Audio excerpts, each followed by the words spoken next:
At 21 years of age, something very fundamental changes in the system. After that, the karmic influence is a much bigger influence. So it's a web of karma. You must have some kind of a solvent that you don't get stuck in it.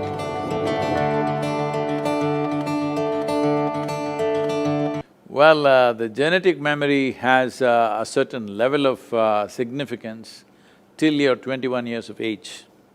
At 21 years of age, something very fundamental changes in the system, that the genetic memory becomes less dominant, it just starts playing minimal role. Many parents are surprised how the children who were so attached to them just some time ago, suddenly they cross 21 years of age, suddenly they cannot relate the same way with their parents simply because their genetic memory becomes at a lowered scale of function once 21 years of age is over. This is nature's way of building up a kind of a safety mechanism for our growth, because a human child doesn't come like other animals.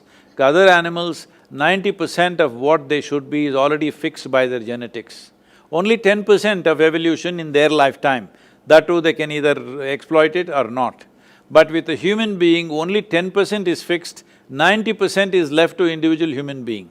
Because of this, the early stage of development for a human child is much more fragile, needs much more atmosphere, needs much more nurture, because 90% has to be created, only 10% is already there as a standard.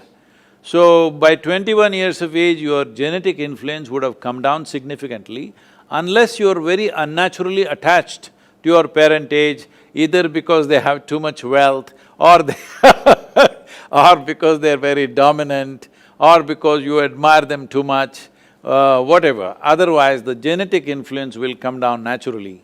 So after that, the karmic influence is a much bigger influence than the genetic influence. When we say karmic influence, we should not… because there is this wrong perception that karma means it was only talking about something that comes from elsewhere from another life or whatever. It's not like that. From this morning, from the time you got up to this moment, your body is doing its own physical karma, mind is doing its mental karma, emotion is doing its emotional karma, energy is doing energetic karma.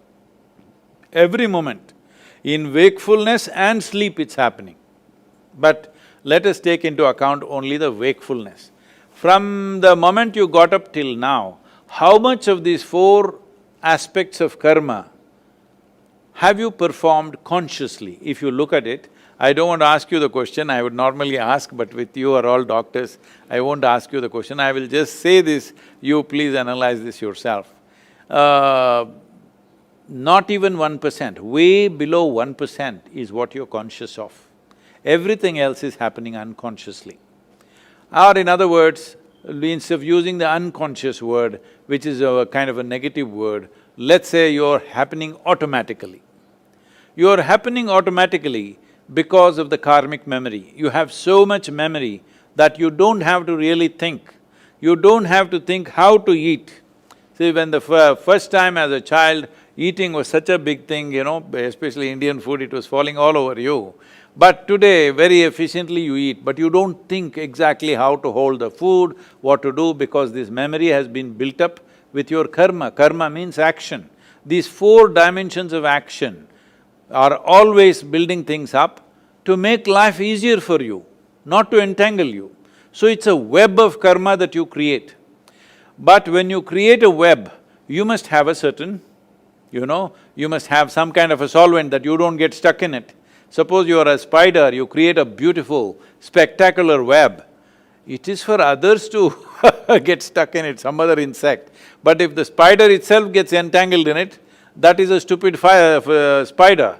So that is what is happening to human beings. An elaborate system of memory is being created every moment. See, you may be sleeping, there are many experiments like this, I won't go into the detail. Even when you are sleeping, you're fast asleep, you don't know. I will speak in a language that you do not know 1 or 10 sentences.